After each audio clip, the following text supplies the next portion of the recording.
We're talking Predator Badlands, the new Predator movie that just came out this weekend. Was really looking forward to this, man. I thought the trailers were awesome. Thought the action looked really good. And I think that carries over to this movie, but a lot going on in this franchise. So this is obviously carrying off the momentum. If you talk about Killer of Killers, you talk about Prey, which is probably my favorite Predator movie outside of the original. Really love that. And then also, when you talk of the bigger universe, Alien Earth has some recent success in building this universe, and also Romulus did really well, in my opinion. So we're here at Predator Badlands. Obviously, we got Deck, who's a young predator, and I'll give you the storyline. So he's out to prove himself. And what does he need to do that? He needs to go on this hunt. There's this monster out there called the Callus, and he says everybody's afraid of him. He has his dad in here, he has his brother in here. They're both like, "You can't take down the Callus. What are you gonna get yourself killed?" He's like, "No, I'm young.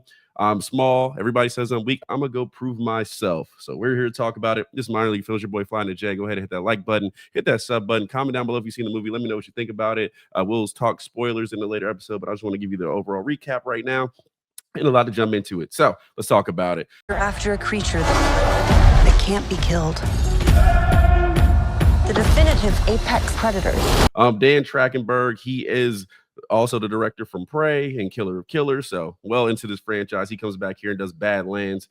This movie looks really good. I want to start with that. This movie looks awesome, especially with the way it opens, man. And I saw this in IMAX in Adobe Theater at AMC, and it sounds and looks awesome. I mean, it's crystal clear. The colors are vibrant. The planets that they're on, the Predator planet, I thought looked really cool. And we get to the Guinea, which is this death planet that we have later. But I thought that Predator planet looked absolutely awesome, kind of a desert scene, the way that they do the lights, the coloring. I thought it was awesome. So 105 million, well spent. Now it's got to make his budget back, so it's got to double that. But we'll see where it gets you. But I thought this movie looked really well. So Deck, the guy played by Demetrius Schuster. I'm called Demetrius Schuster K because I can't really say his last name, but it opens with him fighting his brother, and they're out fighting, kind of sparring, and basically, Deck feels shorted. He feels like, "Hey, man, I'm as good a fighter as anybody else in here. I may be a little smaller, maybe a little weaker. I don't quite have a stature," and you can see that in there. The other predators are much larger than him, but he says, "Hey, like I go out and prove myself, and I'm gonna come back and show this clan that I'm worthy,"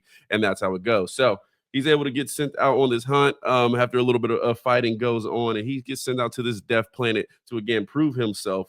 We fly over to this planet, and well, one thing before we get to that, I think this movie, there's a lot of tones in there, and one thing, a question I want to ask, and this is a very early question I want to ask is this too much of Disney? Like it feels like a kids movie, and that's what I mean. My title is this a kids movie because it very much feels like they're going for an inclusive audience, and we get some different tones here. We get some very violent tones, and we get some almost Disney level like character actions. Like you talk about like when Thea comes in, who's the robot. They also have this monster called Bud, who's involved in here that they run into later.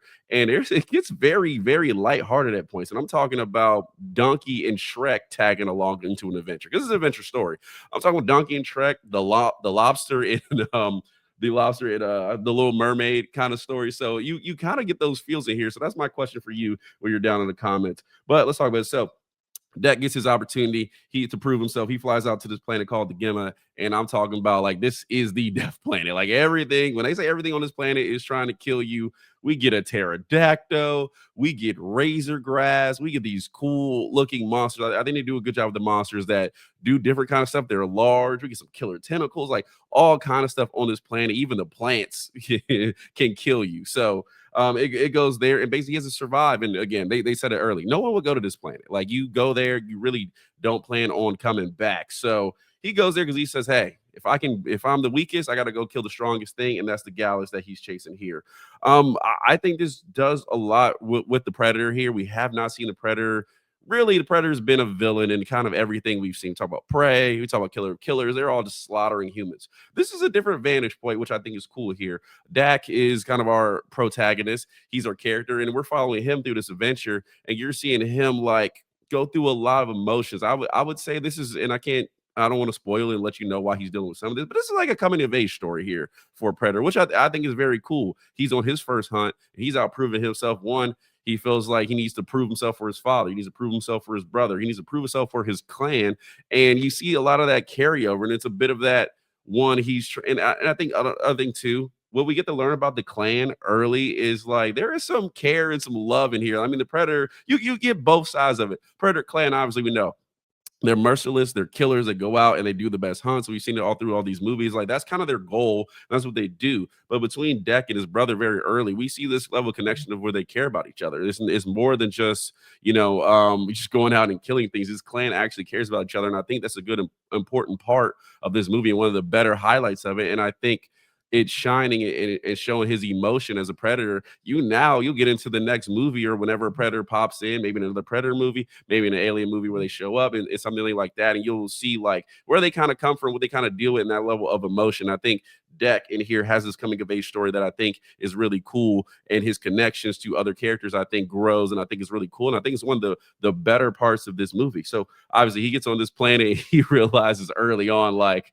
this place is not to be messed around with. Like these things will try to kill you, and he's just trying to survive. He basically kind of crash lands on here, and he gets his armor, and basically to that point, it was just try to survive. And so luckily or unluckily, because this character kind of annoys the hell out of him, he runs into Thea, played by Ellie Fanning, who is the robot, the wailing Utani. That's the connection here.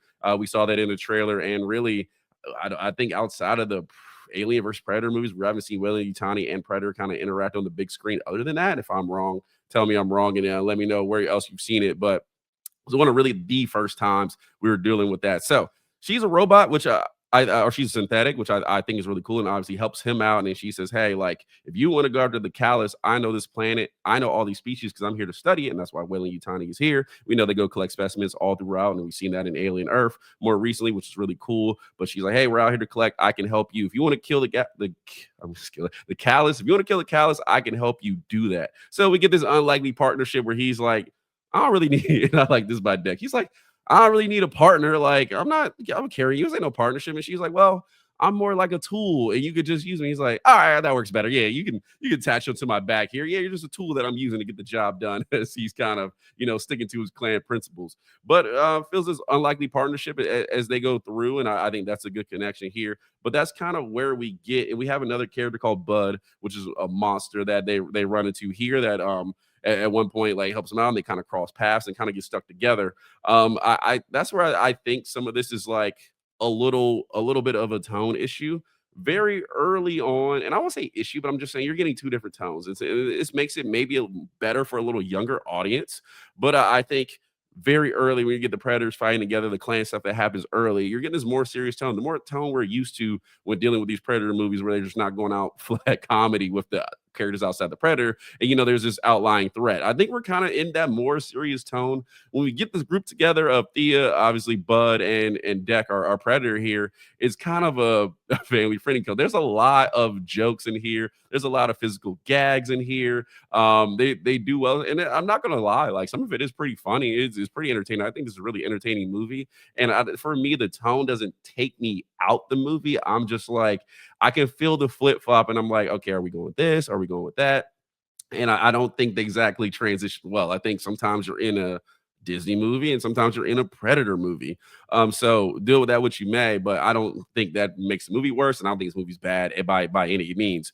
But so Deck carries on. He's obviously trying to kill the Galaxy. Yeah, I'm gonna keep screwing this up. The Callus here. I'm trying to call it Gallus, but he's trying to kill the Callus here, and they move forward. And I think you get a lot of cool things here as you learn about the creatures. You go through and you see the different alien species out there, and that's something I'm really looking forward to. Seeing these different creatures, especially after Alien Earth introduced so many creatures, it's like, man, that's out there. Like I thought it was just the xenomorph, but if this is out here, it's crazy. And I think this movie does a good job, one with the creature design, but two, introducing what these other creatures can do on this planet. Another big thing here, and I want to switch over to the Weyland Yutani group. We talked about this. Thea is a Weyland Yutani robot, and one of the things I was looking forward to is we know that, and obviously we've seen some stuff in Alien Earth, but we know that there's these deadly species out here. Sending humans and these space marines out here to try to deal with some of this stuff, it's a little ridiculous. It's like more likely they're gonna die. We've seen like a ton of that at this point. You have these synthetics, these advanced robots. Why don't you have robots that are equipped to deal with these kind of threats? If a predator does show up on Earth, why don't you have a synthetic that can take it out? So that's been kind of my question for a while. And they kind of show that they have these synthetics out here that are built for combat and are built to take these things out and built to collect these specimens. If you're going to collect the specimen, how are you doing that with just some people, a couple guys on a ship to go grab something? And we heard in Alien Earth, like some people died trying to get this stuff. Well, use synthetics. And I think they do that here. Now I have a little bit of complaint. You see some of it and they do show it, but I wish we got a little more. I wish we knew a little more what these synthetics can do. I just wish we got a little more of seeing them fight because we see all these different species. So I wish we see them fight these different species and seeing like how they're equipped to fight them. I think that's something that this movie left a little bit to be desired. Obviously, Thea, we get to see her in action a bit, but she's really not more one of the combat robots. So I want to see a robot kind of go crazy. I mean, we've seen Moro in Alien Earth really have a lot of tools here to make him a killer. And I don't think they had I don't think the robots in here had as much as him other than just being a synthetic with a gun. So, but overall, I don't think Wailing Yutani's involvement in here is much to kind of build that universe and anything they really have going on. Again, this is more of a coming of age story for the Predator and the Hunters and seeing how that goes. Another thing too. I'm talking about that. I thought this partnership and the growth of them was pretty cool. Just seeing his planet. I mean, there's a lot of great action sequences here, and there's a lot of good emotional scenes in here. And as it goes, and obviously as Dak goes along to his character, he kind of changes. His wants change a little bit different. His wants, I say, are a little bit different at the end than they are at the beginning. Obviously, he becomes a better fighter as we see throughout this, and he really goes and really is able to prove himself. And I think that's a dope part of this movie. Again, at some points I feel like it's maybe a little too cute. Again, they have the Bud, the kind of other monster in here, and I think they do some stuff. Like in another, I guess, in another property, they be using him to sell toys. Maybe he's not as cutified as something else in, but he's played for absolute theatrics in here. I think this plot is pretty simple. Go to this planet, survive, don't die, and kill some stuff. Some things I kind of have left to be decided. I think these fight sequences are awesome, the connections to the story and involving Wayland and Utani, and it gets, pretty simple to where everything just becomes a fight. They're not building stuff up. People got to be evil just so we got to fight more. Like people got to be like, I'm changing my plan just so we can fight more. It's very one note, but I think the acting in here is really cool. I think the acting in here is good. I've never seen a Predator show emotions like this. I think again, Demetrius Schuster K. I'm not going to screw up his last name, but I think he does a really good job in here, especially with his face. We really see the Predator a lot of times with the mask on. You get to see his face throughout pretty much all of this movie, and you're able to see that emotion on his face. Whether he's troubled, feared, sad, whatever it may be, you kind of get to see that emotion. Another prop to this movie as well is like they don't speak English just so we don't have to read. Like you follow subtitles. If it's any other species speaking outside of the Wailing Yutani robots, they pretty much don't speak English. So you're going to be reading this movie, but I think it helps add. I think it kind of builds out their language and builds out the characters. And again, it's adding lore. And I think the Predator, at this time right now, you want to add more lore. We've done that in Killer of Killers. I think we've done that in Prey going back old time. I think they add more lore here, and I think they do a good job with it. So they make it really cool, and it gets you really involved in the movie. I think everything is here. I think this is a really good movie. Overall, that's pretty much as I want to go. I want to jump into some spoilers, but I'll wait till Scotty sees it, and we'll do that. But overall, man, you spend your money's worth. I think you're going to get very entertained by this. But would be one I would recommend. I would push it. I don't say you have to see it in IMAX, but I think if you do, it definitely adds to the element of it. Again, I saw it in Adobe AMC, and I thought it looked great. And I think this is a solid add to the franchise. I mean, it's doing really well right now, 85% on Rotten Tomatoes as far as the critic score.